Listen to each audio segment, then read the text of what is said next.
Hello दोस्तों, कहानी की इस नई सीरीज में आप सभी का स्वागत है। आज की इस कहानी का नाम है नकलची किसान। यह एक मॉरल स्टोरी इन हिंदी है। एक बार की बात है, रतनपुरी गांव में बिट्टू नाम का एक किसान रहता था। वह बहुत ही नकलची और लालची स्वभाव का था।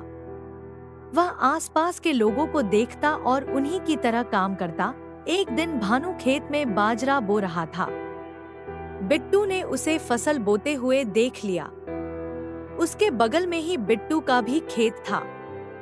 उसने सोचा इस बार बाजरे की फसल में ज्यादा उपज होगी, अर्थात मुनाफा भी ज्यादा ही होगा, तो क्यों ना मैं भी बाजरा ही बो दूं। वह घर गया और बाजरे का बीज लेकर खेत पर आ गया।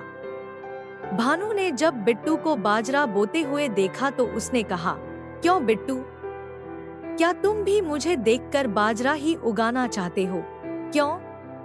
ऐसा कहाँ लिखा है कि मैं तुम्हें देखकर बाजरा नहीं बो सकता? मेरा खेत है, मेरी फसल, मैं जो चाहूं वो करूं, तुम्हें इससे क्या?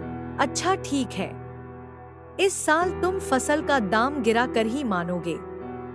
चलो कोई नहीं, वैसे भी तुम सुनोगे तो किसी की भी नहीं। बिट्टू बिना कुछ कहे वहां से घर चला आया। घर आकर बिट्टू की पत्नी ने बिट्टू से कहा, सुनो, इस साल हरा चारा बच गया है, तुम एक काम करो, इसे गौशाला बेच आओ, और वैसे भी यह यहाँ पड़ा पड़ा खराब हो जाएगा।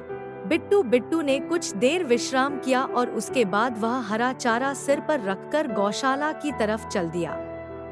रास्ते में उसे राजेश मिला। राजेश ने बिट्टू से पूछा, कहाँ जा रहे हो भाई? बिट्टू ने जवाब दिया, इस चारे को गौशाला देने जा रहा हूँ, चाहो तो तुम भी चलो। राजेश और बिट्टू दोनों गौशाला की तरफ चल दिए। गौशाला पहुंचकर बिट्टू ने गौशाला के कर्मचारी से कहा, लो यह चारा रख लो और बदले में मुझे 10 रुपए दे दो। 10 रुपए? लेकिन मैंने तो सोचा था कि तुम इसे दान करने आए हो।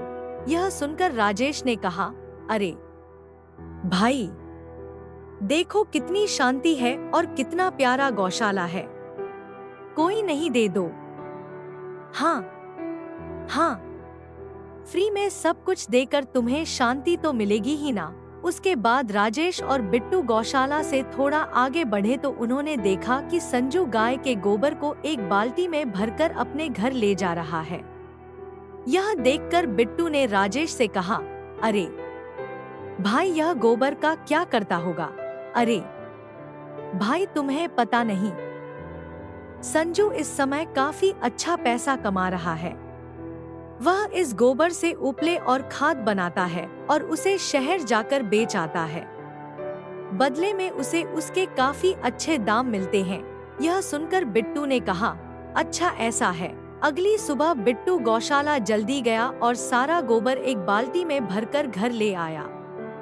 घर लाकर उसने अपनी पत्नी से कहा, लो यह गोबर और इससे अब तुम उपले और खाद बनाना, जिसे बेचकर हम अच्छा पैसा कमा पाएंगे। यह सुनकर बिट्टू की पत्नी ने कहा, सुनो, मेरे पास वैसे भी घर के बहुत सारे काम रहते हैं, पूरा दिन हो जाता है कामों को करते करते। मेरे पास इतना समय नहीं रहता कि मैं तुम्हारे लिए इन गोबर का उपला और खाद बनाऊं। अगर तुम फ्री हो तो तुम ही यह सब कर लो। देखो देखो, संजू की पत्नी कितनी मेहनत करती है, सामने देखो, कितने उपले और कितनी खाद उन्होंने पहले ही बना रखी है। मुझे नहीं पता, मैं यह सब नहीं करूंगी। दूसरी तरफ से संजू गौशाला से खाली हाथ लौट कर आया तो उसकी पत्नी ने कहा, क्या हुआ, आज गोबर नहीं लेकर आए हो? नहीं नहीं, आज बिट्टू गौशाला का सारा गोबर ले गया। बहुत ही नकलची और लालची इंसान है। अरे नहीं नहीं, एक काम करो, तुम उनसे जाकर कहो, वह तुम्हें गोबर जरूर लौटा देंगे। हाँ ठीक है, कोशिश करता हूँ। संजू बिट्टू के घर जाता है और उससे कहता है, बिट्टू भाई, अगर यह गोबर आपके किसी काम करना हो तो क्या मैं इसे ले जाऊं? हाँ, हाँ, ले जाओ। वैसे भी मेरी पत्नी इसका कुछ नहीं करने वाली और हाँ, बदले में मुझे 5 रुपए चाहिए, 5 रुपए। लेकिन किसके? गौशाला में तो यह सब फ्री में रहता है। अरे, गौशाला से इतना दूर तक मैं इसे लेकर आया हूँ, उसमें क्या मेहनत नहीं थी। संजू ज्यादा समय बर्बाद ना करते हुए 5 रुपए देकर अपने घर वापस आता है। कुछ समय बाद बिट्टू और राजेश एक जंगल से होते हुए गुजर रहे होते हैं। बिट्टू को एक बड़े से पेड़ पर मधुमक्खी का छत्ता लगा हुआ दिखाई देता है। वह राजेश से कहता है, सुनो भाई, देखो कितना बड़ा मधुमक्खी का छत्ता है। इसमें काफी शहद होगा ना? हाँ, हाँ, सही कह रहे हो, काफी शहद होगा इसमें। लेकिन तुम यह सब क्यों पूछ रहे हो? सुना है शहर में शहद का दाम काफी है। अगर हम इस शहद को शहर जाकर बेचेंगे तो बदले में हमें काफी मुनाफा होगा। हाँ, हाँ, लेकिन इस काम में काफी जोखिम है। हम इस काम को करना नहीं जानते। मधुमक्खियों का शहद लेना खतरे से खाली नहीं है। अरे, कुछ नहीं होगा। तुम नीचे जलती हुई मशाल लेकर खड़े रहना, बाकी का काम मैं कर लूंगा। थोड़ी देर बाद राजेश और बिट्टू हाथ में एक बाल्टी, रस्सी और 2 बिना जली मसाले लेकर वापस लौटते हैं। बिट्टू रस्सी की सहायता से पेड़ पर चढ़ जाता है। बिट्टू के मधुमक्खियों के छत्ते के नजदीक पहुंचते ही मधुमक्खियां भिन भिनाकर उड़ने लगती हैं। बिट्टू उन्हें हाथ से भगाने लगता है, लेकिन वह बिट्टू को लगातार परेशान करने लगती हैं। तभी बिट्टू अपनी मसाल को जला लेता है और मधुमक्खियों के पास ले जाता है। लेकिन संतुलन बिगड़ने के कारण बिट्टू रस्सी से लटक जाता है और मधुमक्खियां उसे काटने लगती है। यह सब देख राजेश डर जाता है और भाग जाता है। कुछ देर बाद बिट्टू पेड़ से नीचे गिर जाता है, लेकिन मधुमक्खियां अभी भी उसे परेशान करती हैं। तभी राजेश कुछ लोगों को लेकर वहां पहुंचता है जो मधुमक्खियों के शहद को तोड़कर शहर बेचने जाते हैं।